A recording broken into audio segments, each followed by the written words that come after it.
I had half a mind to cut to a scene of moms replacing the football team. Yes. Yes. You look tired. Let me sub in for you. You need help carrying that ball? I got it. Give me the ball. I'll carry it to the touchdown. Definitely, man. Definitely. We tell girls that it's going to be hard. You say that was it a day or two after International Women's Day? We tell them their lives are going to be hard, and so they just work hard. Aren't girls not necessarily told that life is going to be hard, but told that there's a lot to be afraid of? Yeah. There's a lot more fear. It's a lot more fear. You got to be a lot more careful. Mm-hmm. Mm-hmm. That's why when you get a girl that's a daredevil like John's brother, like that's rare, to be so fearless. I'm serious, like after a certain age to be fearless and taking risks like that, like you generally don't equate that, or that's generally not encouraged, right? Definitely. Safe, sure, make sure it's Do you think that's like one of the things I think about when it comes to women's history is it doesn't I don't know enough about anthropology or nothing, but I don't see the logic in why women were treated the way they were, right? Like what from a global perspective, at least for the most of humankind from a global perspective. Now I know like there's countries that have women leaders, and those countries seem to have a lot more, I guess, like cohesiveness in the country, except for that one. I don't know if you guys have heard of in Myanmar, where they actually had a coup. The general took over, and that was actually sad because she was a Democratic, elected official, and it was a lady, man, and she beat out that dude, and of course he didn't like it. He had the military, so he turned against him. Obviously, having daughters, I'm thinking about that, like the predatory thing that women have to deal with from just a natural standpoint. But then I also think, this is me spitballing here, what if women are done evolving, right? What if for the first part of humankind, men got it wrong and they did all these oppressive things to women, but secretly women have been studying men and jotting down all their weaknesses, and then as the next half of human existence happens, the women's just take over with great aptitude, right? Like we still have blind spots, right? We actually, like, if you think you are the dominant thing over something, for so long you tend to overlook a lot of their qualities that they're picking up, right? And having daughters and me like teaching them, I try not to teach them from like just you're a girl, so you have to think this way. I try to give them as much of the pictures as I can so they can make a choice, so that in 20, 30, or maybe even 5 years, when they start coming for all these dudes, my daughters could be like, protect him. He's good. Self-preservation. I mean, no, it ain't self-preservation. If it was self-preservation, no, I mean, part of it is self-preservation, but it's like protecting them also through protecting myself. If they're good, my grandkids will be good, right? And they might even be girls, but I don't know. As long as these girls are going to be, soldiers, leaders, all the above, I figure I'll be good. Put the world in the hands of some women. I think I'll be all right. It'll go better than men for me. Yeah. When men ran the world, we got racism, right? We got greed and all this other shit. But women ran the world. I'm not saying there wouldn't be racism, because there would probably be something else pop up, but it's a good chance that I might not be on that board, right? There's other people a little bit more threatening than me. That was my little rant, though. Yeah, got it. I'm rooting for the women. That's all I'm saying. Yes, rooting for everybody, woman. I'm rooting for everybody, woman. Everybody, woman. Everybody, woman. Nah, yeah, there's but yeah, I think about that a lot, man. Yeah, a lot of work to be done. A lot of work to be done, and it's happening. It's happening. Yeah. As our resident woman, how do you feel women are doing in this day and age? What? All of them? All of them. All of them. How are women doing? Scorecarding.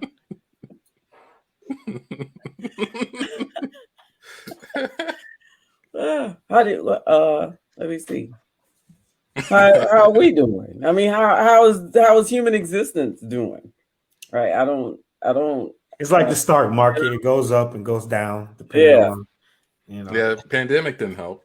No, it didn't. But you know what? I think I look at what's happening, and I love how present we are. I love that we're everywhere. There's very few sectors, intellectually, professionally, politically, that there are very few sectors where you don't see any. Yeah, I mean, where there's no woman. We're everywhere. There's just not enough of us, considering. I think we are the majority in the world. There's just not enough of us. But I think there are gains, and it's slowly happening. But what really excites me is the next generation, the younger women who are coming up. I cannot wait to be in there, to be under their guide and as they run this world, because they have some stuff in their mind. They're not even in the boxes that we lived in. They're not even thinking, the way that I guess my generation and before we were taught to think and view the world. So I'm really, really excited. I'm really, really excited. There's so much. I pay attention to some things on social media. I have a 14-year-old, and there's just so much blowing out of the water these concepts that we all held on to. Like I was coming up, it's okay, you're 30, biological clock. I don't even hear that conversation anymore. That's not anything that's bandied about now. And I hope I haven't made my Twitter following and my Facebook like an echo chamber. Like I will only allow or follow or listen to people who think like me. But I assume if they, whatever I'm looking at represents what's happening, I don't see a lot of that. So I don't hear it. And I was like, wow, that's great. That's great that women can conceptualize their lives without being in this framework, this box, all this stuff you're supposed to do. I can't wait. It's amazing, man. It's amazing. You getting a lot of support in the chat too, Tandy. Oh yeah. Sure. So I'll say this, man. So I took my wife to see the On the Run tour concert, specifically to go see Beyonce. I'm a big Beyonce fan. Not in the Beehive, but I'm a Beyonce fan. And why you gotta say I'm not in the Beehive? You could be in the Beehive. I'm sorry, I don't want to go ahead. I don't want to be in the Beehive, man. The Beehive, they loop everybody in the Beehive, and I'm not an aggressive Beyonce fan. All the aggressive fans I think are in the Beehive. I'm the one that's like, I know the songs. I've been rocking with her since back in the day, but I'm not about to fight nobody because they're talking bad about Beyonce. Now that's crazy. That's like if somebody fought somebody over Michael Jackson. Right? You see some people fighting over somebody said Michael Jackson sucks. What? Oh hell no! I'm beating your ass, right? That's how people are about Beyonce, right? Yeah. That's how people are Beyonce. So of course, I had to see her in concert. I saw Kanye. I need to see Beyonce. Definitely want to go see other people. And what that woman did in the heels, the multiple heels that she wore. Right, our people were like, "Oh, it's Michael Jackson's the greatest performer, entertainer, XYZ," and I don't really get caught up in that because somebody did. How the fuck they gonna argue themselves, right? But what I can say, watching the documentation on Michael and watching a woman nail stuff, night after night in heels, right? Singing, because, towards Michael Jackson's end of his voice, he kind of sounded like one of those like whispery deacons, that their voice just became its own little instrument. But when people go, "Oh, Michael Jackson," you don't really hear him talk. You don't really hear talk about him as like a vocalist, right? You don't hear Michael as the vocalist. But Beyonce could actually sing too. I had to bow down, man. Watching her, and then, like I said, having daughters and seeing all of the amazing representation that my kids get to have, not just personally and in close range, because we've always had that. We also now we got pillars, multiple pillars going up. It's crazy, man. It's crazy. I'm sorry. Whispery Deacon. And toward the end of his life, his voice became like a whispery deacon. I mean, I know what I'm talking about. I mean, his voice, man. Like, come on. Like, we cut to an office in a church. Deacon John. What is it, baby? I wanted to meet with you before service today. I've been elected. Am I still going to be doing my sermon? What? This is what I wanted to talk to you about. I'm sorry for interrupting you. Our church can only hold so many parishioners, and we got people just standing outside the church, just begging to get in. These sermons are almost like some sort of a music star or some concert, because there's so many people trying to listen to what's going on, and I don't understand that. That's not what we're looking for here at the church, because it's not like they're in here like to worship and praise. There's a lot of they're waving lighters. A couple of ladies are passing out. Man, it's too much for the deacons. It's too much for what's happening here. So I think maybe your heart isn't in the right place. Huh? I think all of you and the deacons in this church. So if you could just speak with a little bit now, see, you're doing that now. I don't just speak, normally like you used to. I want deacon from 5 years ago. You just sounded like everybody. Are you getting a private performance in here? Well, I thought I heard some whispery velvety sermons going on. Craig, I'm trying to meet with the deacon and talk to him about that. Okay. Yeah. You said you were meeting. You said you didn't say you were getting like a private. It's not a private. There's a lot of people out here waiting for him to come out. He's supposed to come out 20 minutes ago, but you know how these sermons can be. That starts later than we have an opening. We got opening prayer. Deacon. You can hear them. Okay, I'll try to hold them back. The opener's almost finished. All right.